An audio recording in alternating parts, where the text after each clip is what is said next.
শাহবাগের ডাকসু ভিপি সাদিক কায়েম তখন গম্ভীর মুখে বক্তব্য দিচ্ছিলেন। চারিদিকে রাজনৈতিক উত্তাপ, মাইক, ক্যামেরা সব ঠিকঠাক। এমন সময় হঠাৎ করেই দর্শক সারি ভেঙে এক তরুণী সোজা মঞ্চে উঠে পড়লেন। কেউ ডাকেনি, কেউ আমন্ত্রণও জানায়নি, তবু আত্মবিশ্বাস ছিল পুরো মঞ্চ জুড়ে।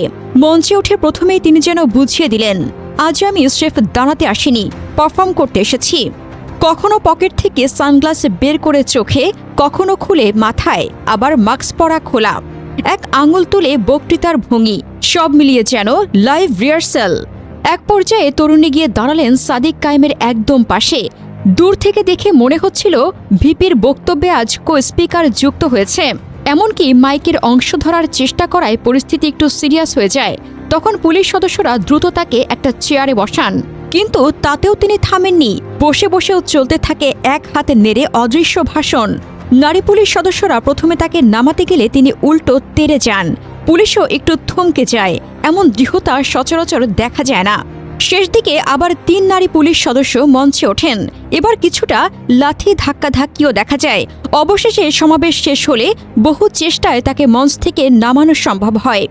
মাইকের আওয়াজে তার কথা শোনা যায়নি, কিন্তু তার অঙ্গভঙ্গি পুরো বক্তব্যের চেয়ে বেশি নজর কেড়েছে। মাঠে থাকা অনেকেই হেসে ফেলেন, আর ভিডিও ছড়িয়ে পড়তেই নেট দুনিয়ায় শুরু হয় মিম, ট্রল আর নানা রকম বক্তব্য। পরে ধারণা করা হয় তরুণী মানসিকভাবে ভারসাম্যহীন হতে পারেন, তবে পোশাক বা প্রথম দেখায় সেটা বোঝার উপায় ছিল না। সব মিলিয়ে শাহবাগের সেই সমাবেশে বক্তৃতার পাশাপাশি দর্শকেরা পেয়ে গেলেন একটা অঘোষিত, অপ্রত্যাশিত লাইভ শো।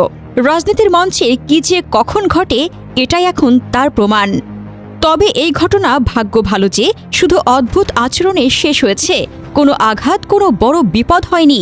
কিন্তু যদি অন্যরকম হতো, একটা ছোট ফাঁক দিয়ে বড় দুর্ঘটনা ঘটে যেতে পারত। এটা আমাদের সবাইকে স্মরণ করিয়ে দেয়, রাজনৈতিক সমাবেশ, গণজামায়াত, র্যালি এগুলো এখন শুধু উৎসব নয়, সিকিউরিটির চ্যালেঞ্জ। সাদিক কায়েমের ধৈর্য দেখে ভালো লেগেছে, তিনি বক্তব্য চালিয়ে গেছেন। কিন্তু আয়োজক, পুলিশ সবাইকে এখন থেকে আরও কড়া হতে হবে, না হলে পরের বার হয়তো হাসির বদলে কান্না হতে পারে। সতর্ক থাকুন, সুরক্ষিত থাকুন।